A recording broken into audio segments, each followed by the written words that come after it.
எல்லாருக்கும் பிடிக்கும். The Chennai Silks in தரமான ஆடி பெருமை மிக ஆடி. அண்மை செய்தி. ஜூலை 23ஆம் தேதி மத்திய பட்ஜெட் தாக்கல் செய்யப்படுகிறது. நாடாளுமன்றத்தில் ஜூலை 22 முதல் ஆகஸ்ட் 12 வரை பட்ஜெட் கூட்டத்தொடர் நடைபெறும் என்று கிரண் ரிஜிஜு தகவல் தெரிவித்திருக்கிறார். அண்மை செய்திகளை பார்த்து வருகிறோம். 2024-25ஆம் ஆண்டுக்கான மத்திய பட்ஜெட் ஜூலை 23ஆம் தேதி தாக்கல் செய்யப்படும் என்று தெரிவிக்கப்பட்டிருக்கிறது. விவரங்களோடு இணைந்திருக்கிறார் செய்தியாளர் நிரஞ்சன். அவரோடு பேசலாம். நிரஞ்சன், இந்த பட்ஜெட்டில் என்னென்ன விஷயங்கள் எல்லாம் மிக குறிப்பாக இடம்பெறப் போகிறது, அது குறித்த யூகங்கள் இருக்கிறதா? விவரங்களை சொல்லுங்கள். மத்திய நாடாளுமன்ற விவகாரத்துறை அமைச்சர் கிரண் ரிஜிஜு வெளியிட்டிருக்கக்கூடிய அறிவிப்பின்படி குடியரசுத் தலைவர் திரௌபதி முர்மு அவர்கள் பட்ஜெட் கூட்டத்தொடரை நடத்துவதற்கான மத்திய அரசின் பரிந்துரைக்கு ஒப்புதல் வழங்கி இருக்கிறார் என்ற விஷயத்தை முதலாக அவர் சொல்லியிருக்கிறார். வரும் ஜூலை 22ஆம் தேதி முதல் ஆகஸ்ட் 12ஆம் தேதி வரை பட்ஜெட் கூட்டத்தொடர் நடைபெறும் என்று அறிவிக்கப்பட்டிருக்கின்றது. பட்ஜெட் தாக்கல் ஜூலை 23ஆம் தேதி நடைபெறுகின்றது. 22ஆம் தேதி பொருளாதார ஆய்வறிக்கை, ஜூலை 22ஆம் தேதி மாலை பொருளாதார ஆய்வறிக்கை வெளியாகும் என்றும் எதிர்பார்க்கப்படுகின்றது.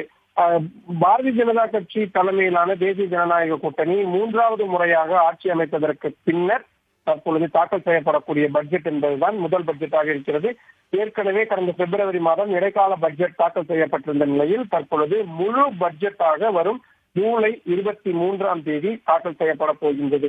3வது முறையாக ஆட்சி அமைத்திருக்கக்கூடிய சூழலில் கூட்டணி ஆட்சியாக இது இருந்து வரக்கூடிய நிலையில் மிக முக்கியமான கூட்டணி கட்சிகளில் இருக்கக்கூடிய மாநில அரசுகளாக இருக்கக்கூடிய பீகார் அரசு, ஆந்திர பிரதேச அரசு ஆகியவை எல்லாம் அதிக நிதியை தங்களுக்கு வழங்க வேண்டும், ஒதுக்க வேண்டும் என்ற கோரிக்கையெல்லாம் முன்வைத்து வருகின்றார்கள்.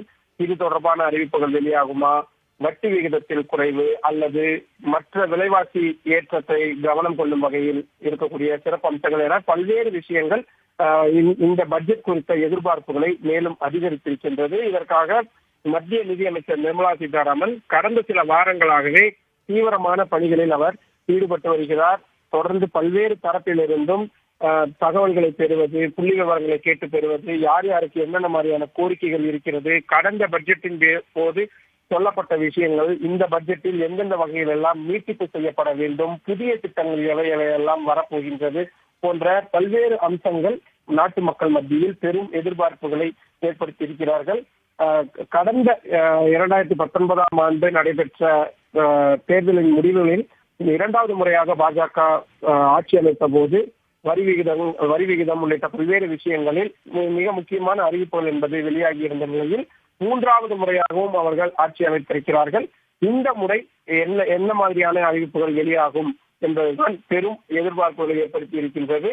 குறிப்பாக விலைவாசி ஏற்றம் போன்றவை எல்லாம் அதிக கவனம் செலுத்தப்படும் என்று ஏற்கனவே சொல்லப்பட்டு வரக்கூடிய நிலையில் அது தொடர்பான அறிவிப்புகளை அதிகம் எதிர்பார்க்கலாம். கார்த்திகா, தேசிய ஜனநாயக கூட்டணி 3வது முறையாக ஆட்சி அமைத்த பின் நடக்கக்கூடிய பட்ஜெட்டாக இருக்கிறது. இந்நிலையில் கூட்டணி கட்சிகளுக்கு என்னென்ன அறிவிப்புகள் வெளியாகும், மக்களுக்கு என்னென்ன அறிவிப்புகள் வெளியாகும் அப்படிங்கிற மாதிரியான நிறைய எதிர்பார்ப்புகள் இருக்கிறது. விவரங்களை வழங்கியமைக்கு நன்றி நிரஞ்சன். எல்லாமே நல்லா இருக்கும், எல்லாருக்கும் பிடிக்கும். The Chennai Silks in தரமான ஆடி பெருமை மிக ஆடி.